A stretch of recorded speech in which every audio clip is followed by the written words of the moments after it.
Olá, boa tarde. Seja muito bem-vindo, seja muito bem-vinda. Está começando mais um ICL Urgente, as principais notícias do Brasil e do mundo com análise a quente aqui no canal do ICL Notícias.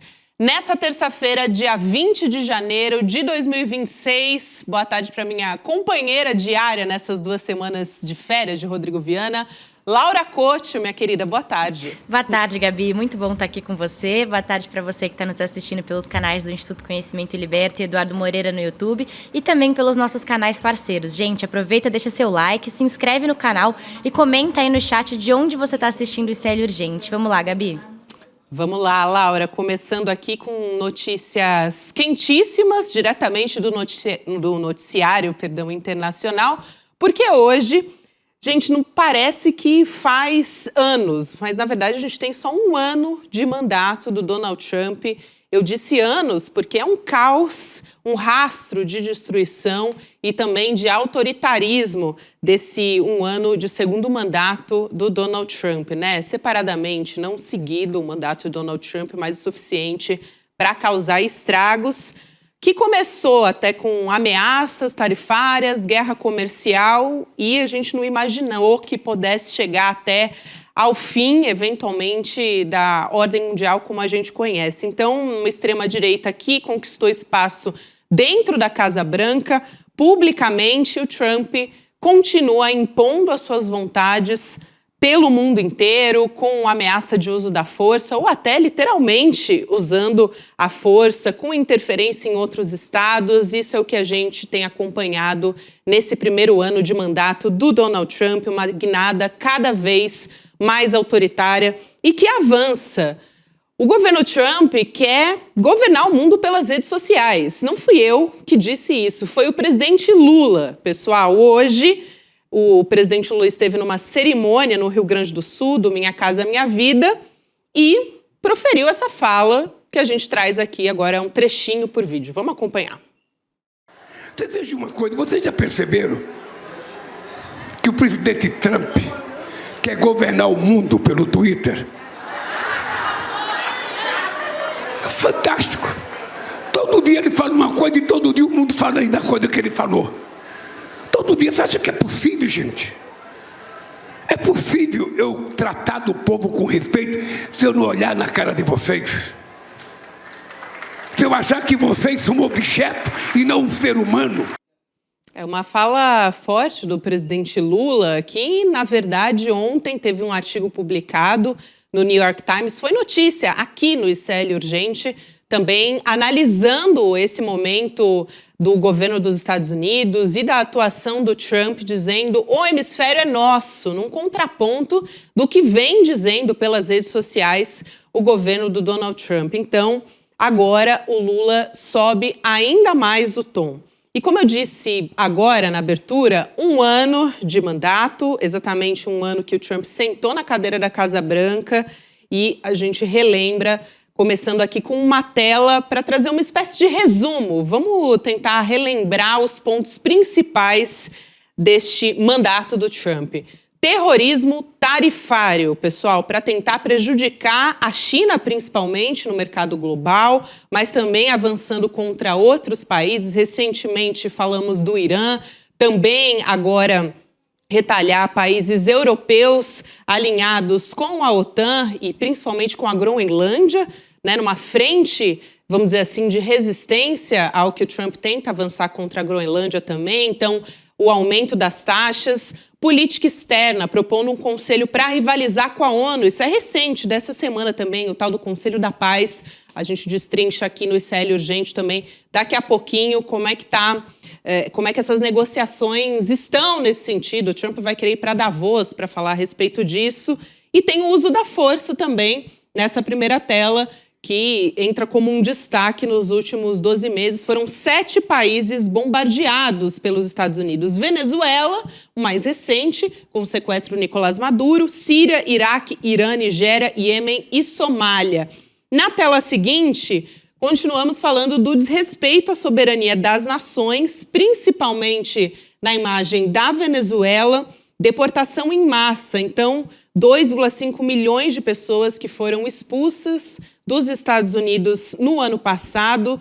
600 mil foram deportadas, desse número maior, o restante deixou o país numa espécie de forma voluntária, depois de receber uma ordem de remoção, na verdade. Então, uma atuação anti-imigração muito forte e que se intensifica cada vez mais.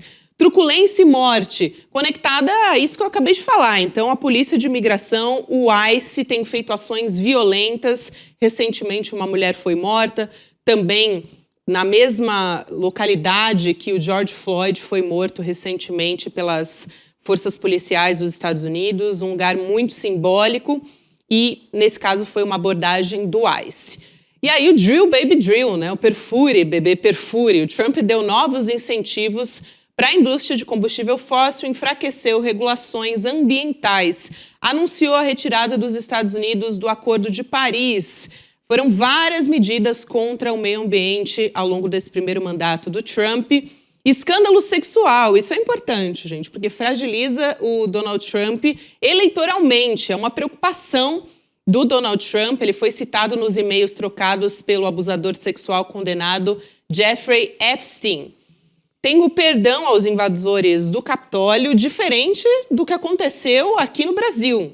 Então, no dia em que assumiu o cargo, foi um ato também do Trump conceder perdão aos 1.500 réus envolvidos no 6 de janeiro. Algo similar ao que aconteceu no nosso 8 de janeiro, mas com condenações no nosso caso. Política supremacista, o Trump proibiu mulheres trans em esportes femininos, prometeu acabar com políticas de diversidade e equidade no governo dos Estados Unidos. Então, algo sem precedentes que diuturnamente aqui no ICL Notícias a gente vem trazendo atualizações do noticiário internacional. Agora, também, como eu disse, é de noite que a gente traz atualizações. Temos novidade no sentido de que o Trump anunciou que vai colocar impostos de 200% sobre o vinho francês se o Emmanuel Macron, presidente da França, não aderir ao tal do Conselho da Paz.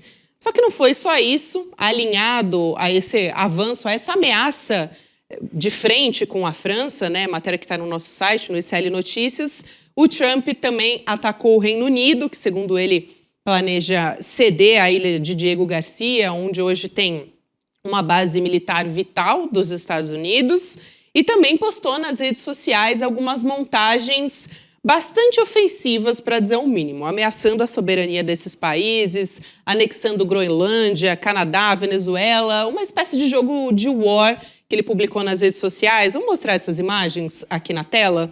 A gente separou a primeira, mostrando ali na esquerda o vice-presidente dos Estados Unidos, o J.D. Vance, no meio o Marco Rubio, secretário de Estado americano, e o Donald Trump com a bandeira dos Estados Unidos fincada ali no território da Groenlândia. Na sequência, também tem o Trump fazendo uma reunião na Casa Branca e, se vocês repararem, ali no canto esquerdo, pessoal, vou me aproximar aqui só para vocês poderem visualizar, mas tem a sobreposição da bandeira dos Estados Unidos não só sobre o território estadunidense, mas também em cima da Venezuela, que está aqui pequenininha, mas dá para ver também aqui no canto inferior direito do mapa, que aqui, ó, agora sim eu apontando aqui para a tela, dá para ver que ele coloca a bandeira também dos Estados Unidos em cima da Venezuela, em cima do Canadá, da Groenlândia também. Então, é uma postagem realmente mostrando que é o Trump nessa posição de imperador do mundo e que continua fazendo avanços. A Laura também traz informações sobre isso, né, Laura? Gabi, o Trump só aparece em encontro de cartas marcadas, né? Durante a madrugada de hoje, o presidente dos Estados Unidos afirmou que teve uma conversa telefônica muito boa, segundo ele, com o secretário-geral da OTAN, o Mark Rutte, sobre a Groenlândia, Gabi. O Trump também afirmou ter concordado com uma reunião entre vários países em Davos, na Suíça, durante o Fórum Econômico Mundial. Vamos ver um trecho da declaração do Trump sobre essa ligação. Abre aspas, concordei com uma reunião das diversas partes em Davos, na Suíça. Como deixei bem claro para todos, a Groenlândia é imprescindível para a segurança nacional e mundial. Não há como voltar atrás. Nisso, todos concordam. Foi isso que o Trump disse, Gabi. Laura, é interessante esse posicionamento do Donald Trump, dizendo que teve uma reunião muito boa, porque, na verdade, foi ele próprio, o Trump, quem ameaçou, colocou em xeque, de alguma maneira, a OTAN, essa aliança mundial que é tão forte, mas que fica com uma ameaça muito clara do Trump quando ele se coloca, de alguma maneira, como um rival de aliados, nesse caso, a Dinamarca, né?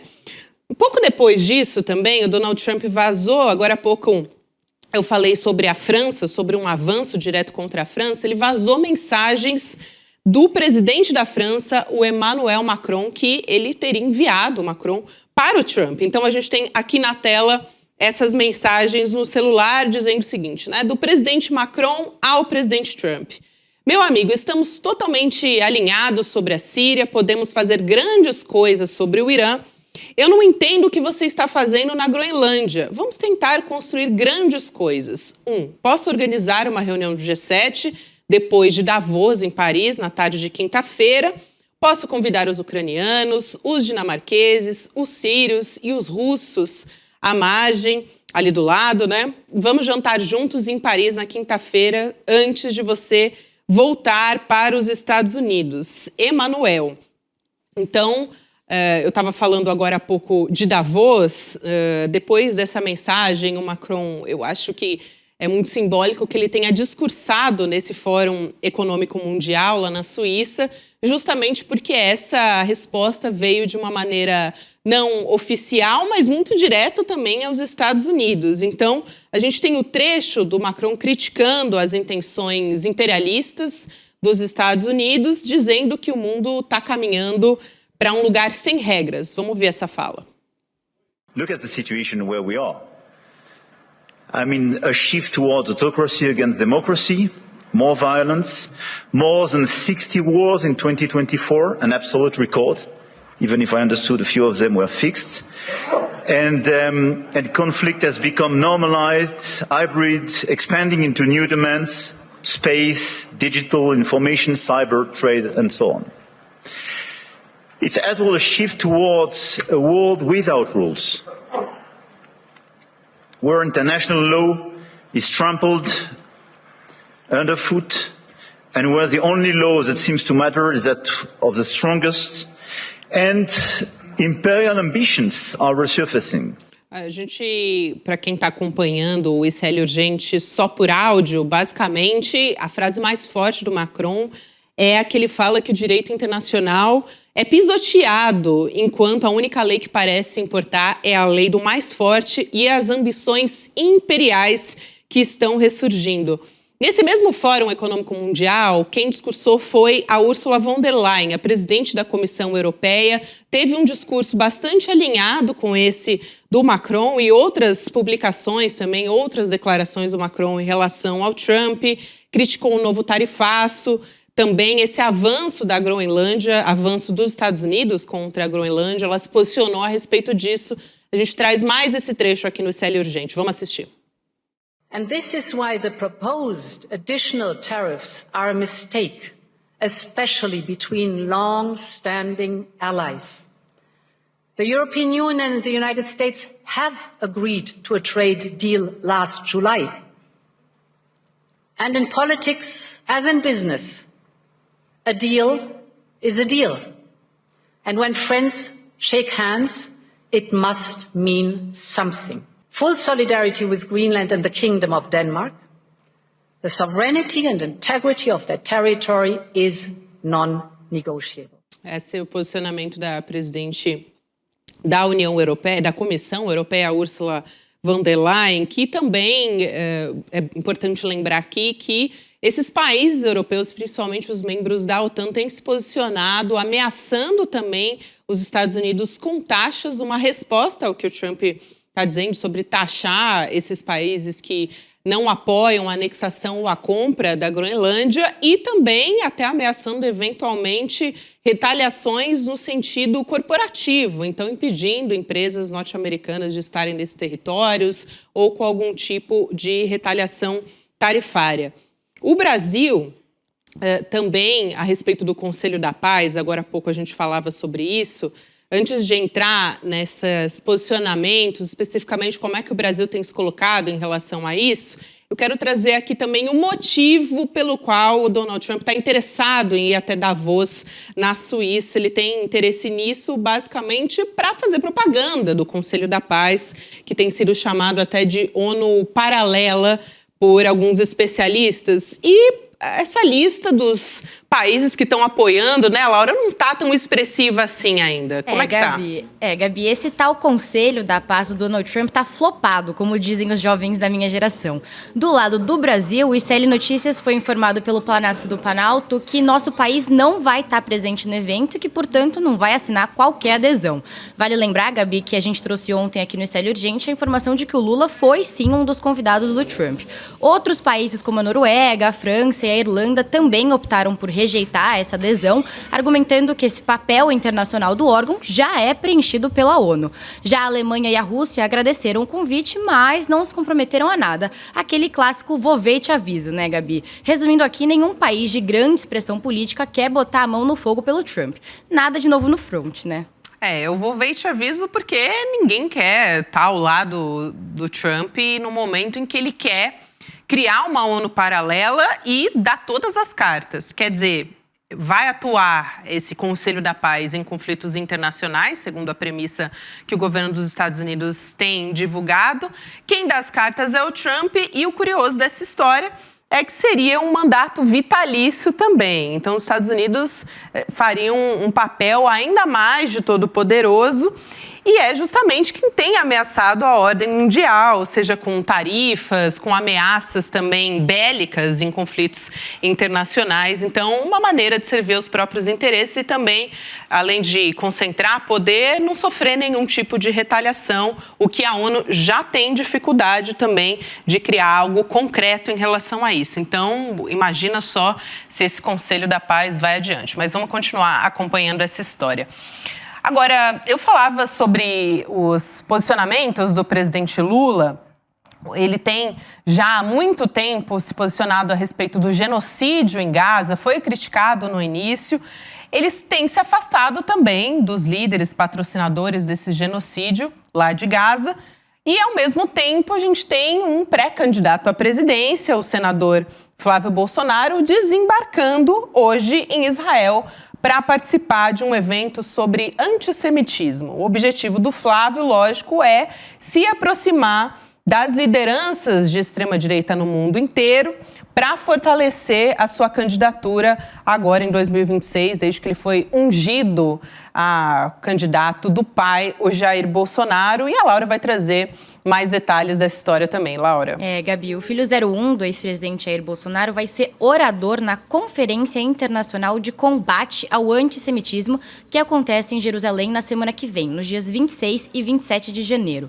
O evento vai contar com a participação, inclusive, de integrantes do governo do primeiro-ministro de Israel, Benjamin Netanyahu, que deve discursar, Gabi. Agora, uma informação importante. Essa viagem do Flávio é uma missão oficial pelo Senado, ou seja, custeada pelos cofres públicos, dinheiro do seu bolso, que está assistindo a gente. E além de Israel, a comitiva do Flávio vai passar por Bahrein e pelos Emirados Árabes Unidos, Gabi.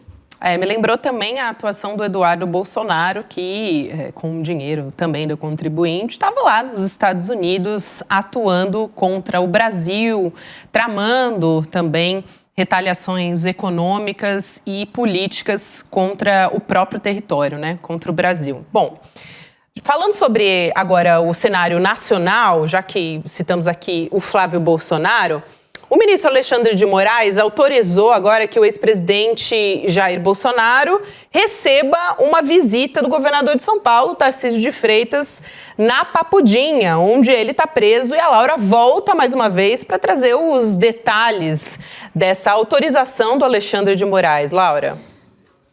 Gabi, essa visita foi marcada para a próxima quinta-feira, dia 22 de janeiro, entre as 8 e as 10 da manhã. O Bolsonaro recebeu o governador de São Paulo 2 vezes enquanto ele cumpria a prisão domiciliar, mas esse vai ser o primeiro encontro com o Tarcísio desde que o ex-presidente confirmou em uma carta que vai apoiar a pré-candidatura do filho Flávio à presidência da República. O Moraes também autorizou as visitas do Diego Torres Dourado, que é cunhado do ex-presidente, e do pecuarista Bruno Scheid, que é o vice-presidente do Partido Liberal de Rondônia, Gabi. Isso, e Laura, a avaliação nos bastidores desse encontro, ontem a gente falou sobre isso no ICL Notícias, no próprio Urgente também, é de que o Jair Bolsonaro vai chamar o governador de São Paulo, o Tarcísio de Freitas, como diria aquela expressão, aquela gíria, na chincha. Ele vai dar o papo reto pro Tarcísio de Freitas sobre o Flávio, dizer, olha, você tem realmente que apoiar o nome do Flávio Bolsonaro, então para de ficar pagando de candidato à presidência, de candidato virtual à presidência, na verdade, porque o Tarcísio, no final do ano passado, ele era o principal cotado para assumir essa vaga, mas o clã Bolsonaro queria alguém ali de dentro, alguém da família. No fim das contas, o Jair acabou anunciando o próprio Flávio, apesar de que essa situação na extrema-direita, eles estão batendo cabeça, realmente se dividindo nesse sentido. O próprio Flávio Bolsonaro deu uma entrevista para a CNN, dando o tom do que vai ser essa conversa do Jair com o governador de São Paulo.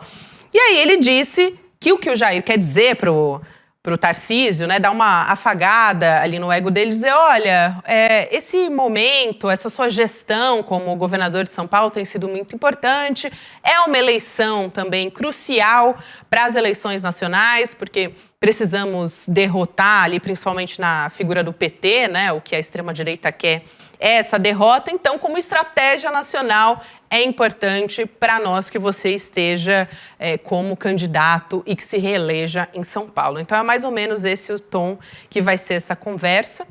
O jogo eleitoral continua a todo vapor, então a gente traz também nos últimos dias uma definição por parte do governo. Dessa vez, o presidente Lula conversou com a ministra Gleisi Hoffmann, pediu para que ela concorra agora ao Senado pelo Paraná. E com isso, acaba que o presidente precisa antecipar também quem é que vai assumir esse ministério, quem vai ficar à frente do comando das relações institucionais do governo a partir de abril.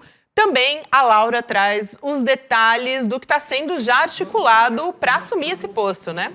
Gabi, tem uma constelação de cotados para assumir o Ministério da Gleisi e a corrida já começou. Os ministros Wellington Dias, do Desenvolvimento Social, e Camilo Santana, da Educação, são duas opções levantadas pelo governo. Isso porque ambos se elegeram senadores em 2022 e não precisam disputar o pleito desse ano para continuar com o mandato ali no Congresso. Já a Gleisi afirmou que está entusiasmada para cumprir o que considera uma missão dada pelo presidente, mas nos bastidores aliados recomendam cautela, Gabi. O Lula tem dito que a eleição de 2026 vai ter um perfil diferente das anteriores e o presidente pretende avaliar com cautela a nomeação dos ministros que vão substituir os titulares atuais em abril, Gabi.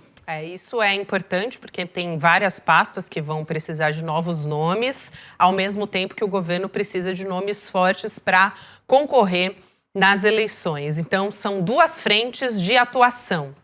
Ao mesmo tempo, olhando para o Paraná, que é onde a ministra Gleisi Hoffmann deve disputar, são duas vagas. E dando uma olhada hoje nas pesquisas de intenção de voto, quais são os nomes que aparecem, principalmente o que vem em primeiro lugar é o Ratinho Júnior, do PSD, que ainda pode ser o candidato da direita para a presidência, então sai como nome alternativo ao Flávio Bolsonaro. Também pode ser que fique para o governo estadual. E tem a Cristina Graham, do Podemos, que perdeu no segundo turno da Prefeitura de Curitiba, isso em 2024. Isso estou falando aqui das pesquisas eleitorais para o Paraná. Tem também um bolsonarista, o Felipe Barros, pelo PL, e do lado progressista ainda tem o nome do Zeca Dirceu aparecendo. Então, são duas vagas que estão disponíveis no Senado. A ministra Gleisi Hoffmann abrindo uma frente no campo progressista, que, segundo o presidente Lula, é a aposta dele para conseguir pelo menos uma dessas vagas, já que a extrema-direita também está atuando muito fortemente para conseguir ocupar mais postos no Senado. O professor Castro Rocha tem alertado como é fundamental, principalmente olhando para o Congresso Nacional, que a extrema-direita consiga ocupar mais vagas no Senado. Ali é um caminho de entrada para conseguir impeachment de ministros no Supremo Tribunal Federal. Então, atenção a isso, é muito importante realmente pensar nas estratégias eleitorais no campo progressista. Vamos trazer também atualizações sobre a audiência do processo de extradição da ex-deputada federal, Carla Zambelli. Estava marcada para hoje essa audiência e foi suspensa de novo. Sim, gente, pela 4ª vez a Zambelli chegou a comparecer na Corte de Apelação em Roma, só que a defesa dela solicitou a troca dos magistrados. E a Laura vai explicar para a gente os motivos desse pedido, Laura. Gabi, essa é a 4ª vez que a Corte de Apelação se reuniu para tentar deliberar aí sobre o pedido do governo brasileiro para extraditar a Zambelli, mas não deu certo de novo. Da última vez, aconteceu no dia 18 de dezembro, e a defesa da Zambelli argumentou que recebeu os documentos enviados pelo ministro Alexandre de Moraes na véspera do julgamento. Dessa vez, os advogados da Zambelli defenderam que os juízes da Corte de Roma não são imparciais, Gabi. Agora, os advogados da Zambelli precisam formalizar o pedido de mudança e têm até 3 dias para apresentar a solicitação, e o tribunal deve estabelecer aí um prazo para aceitar ou rejeitar a possibilidade de definir sobre a extradição. Aí agora, Gabi, vai ficar sob suspenso. Pois é uma justificativa que é muito parecida com o que a extrema-direita já usou aqui no Brasil, falando sobre essa questão da imparcialidade, usou principalmente como ferramenta contra os ministros do Supremo Tribunal Federal. Os defensores da Carla Zambelli, eles têm essa tese de que a Zambelli está enfrentando uma perseguição política e judicial no Brasil. Então, no caso da Itália e dessa extradição, desse processo de extradição, uma maneira de tentar ganhar tempo. Por quê? Se for aceito esse pedido, a próxima audiência do processo da extradição vai ser julgada ou seria julgada por uma nova corte, aí começa tudo do zero. Então, é mais ou menos por aí. A justiça brasileira já informou que, se for extraditada, a Carla Zambelli vai cumprir a sua sentença, a decisão na penitenciária feminina do Distrito Federal, a Colmeia. Trazendo um outro assunto aqui ainda para a nossa audiência, parece que subiu no telhado, gente, aquele plano da Marinha de salvar o emprego do Almir Garnier. Vocês lembram dessa história? Os regulamentos internos, trazendo a explicação disso, do Exército e da Marinha não permitem que os generais e almirantes condenados por crimes de golpe de Estado exerçam atividades dentro das Forças Armadas, especialmente em funções ligadas a informações que são sensíveis, delicadas, vamos dizer assim. E é fato que o STF já autorizou, no passado, que os generais Mário Fernandes e o Paulo Sérgio Nogueira façam atividades, realizem atividades durante esse cumprimento da pena deles, como uma maneira de ressocialização. Só que no caso do Almir Garnier, gente, é diferente. Ele é ex-comandante da Marinha, o STF ainda não deu nenhum parecer sobre essa solicitação e sobre esse plano de trabalho que foi encaminhado pela própria Marinha. Então, vamos ter que aguardar as cenas dos próximos capítulos sobre o destino do Almir Garnier. Ainda dá tempo de falar sobre o caso do Banco Master. Os deputados federais, Pastor Henrique Vieira, do PSOL do Rio, e também o Rogério Correia, do PT de Minas, que, aliás, deu entrevista para o ICL Notícias Primeira Edição, eles acionaram o Banco Central para prestar informações sobre a atuação da empresa Clava Forte Bank S.A. Essa Clava Forte se define como um banco para impulsionar os projetos do Reino de Deus, gente. Foi lançado pelo pastor André Valadão, que é aquele líder da Igreja Batista da Lagoinha. O que os parlamentares estão questionando nessa história? Se a Clava Forte Bank é enquadrada como fintech, a instituição de pagamento nos termos da regulamentação do Banco Central. E também estão cobrando esclarecimentos sobre a inexistência de autorização para funcionamento como instituição financeira. Laura, traz os detalhes dessa história. Gabi, rapidamente aqui, Gabi, o requerimento dos parlamentares também questiona se há vínculos contratuais, operacionais ou societários entre a Clava Forte Bank e o Banco Master. Essa dúvida ganhou força depois que o site da Clava Forte saiu do ar no mesmo dia em que se tornou pública a prisão do Daniel Vorcaro, que é o controlador, do Banco Master. Vale lembrar também que um dos pastores da Igreja Lagoinha, o Fabiano Zettel, é cunhado do banqueiro Daniel Vorcaro. Gabi. É isso, Laura. Aproveitando para agradecer e me despedir de você nessa edição do ICL Urgente. Amanhã estaremos de volta. Obrigada, Gabi. Até amanhã. Até. Então, você também que está aqui comigo, um recado final. Nessa quinta-feira, a gente vai lançar aqui no ICL Notícias, às 8 horas da noite, então 22 de janeiro, é quinta agora, tá? A nossa pesquisa de religião, a política, em diversos âmbitos. e que vai nortear, são dados importantes para esse período de eleições, gente. Então vai lá em isl.com.br/pesquisa para conferir o lançamento e as análises a partir desses dados. O Eduardo Moreira, junto com um time muito importante, vai trazer esse lançamento. O professor Castro Rocha, Luiz Costa Pinto, enfim, um grande elenco vai trazer os dados que com certeza vão te surpreender e vão nos ajudar a entender esse Brasil. É uma pesquisa de opinião importantíssima sobre como pensam os brasileiros. E vem aí o N2 com a Roberta Garcia, Chico Sá e o nosso grande elenco de comentaristas e convidados.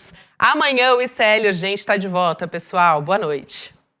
Em 2025, o mercado financeiro errou todas as previsões para dólar, bolsa e tudo mais. Mas isso não é surpresa. O mercado tem interesse por trás de todas as previsões. E quando você entende só metade do caminho, você vira refém dos coaches e do mercado financeiro que são patrocinados por bancos. É por isso que eu e o Eduardo Moreira preparamos algo de especial. O Mapa da Mina de 2026, no dia 29 de janeiro, às 8 horas. Uma aula para quem quer previsões independentes para 2026, sem interesse de banco por trás. Você vai entender o que se espera de verdade para dólar, bolsa, juros e fundos em 2026.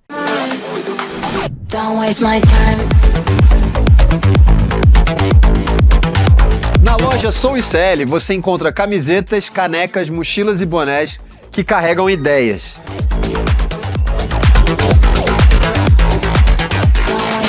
Produtos com propósito para quem acredita em justiça, consciência e transformação. Vista, use, leve a luta com você. Acesse souicl.com.br e escolha o que representa você. ICL, souicl.com.br, tá tudo lá.